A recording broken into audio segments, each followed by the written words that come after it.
half of the story. Separuh daripada cerita itu telah pun keluar. Apabila saksi kanak-kanak telah memberi keterangan, agak-agak kita dah boleh join puzzle tu. A big question mark. Satu tanda soal yang besar, hanya separuh telah berjaya dijawab. First of all, I have no idea kenapa seorang pelajar yang nak menjadi pengawas surau diketawakan. Apa yang kelakar sangat. Now, coming back to the lawyer's story, keterangan telah diberikan. Mereka mendapati bahawa, Sarah dituduh mencuri, mengambil dompet, dan Sarah pun telah berjanji dan telah pun memberitahu dia tak ambil dompet, dan orang yang menuduh dia ambil dompet pun dah minta maaf. Kes tu dah settle.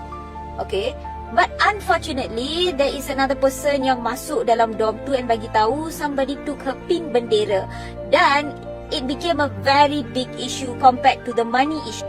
Di situlah bermulanya Zara dibawa ke dorm lain, disiasat oleh beberapa pelajar dan dikeluarkan beberapa perkataan seperti sial, bodoh, things like that.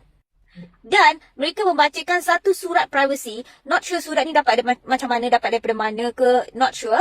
But diorang dapat surat tu menyatakan bahawa Zara nak jadi pengawas surau. And they all laugh at her like what is so funny about it? Poor little girl, innocent Zara, kept on crying and she just cried innocently. Apa yang berlaku seterusnya is another half of the question mark yang everyone wants to know.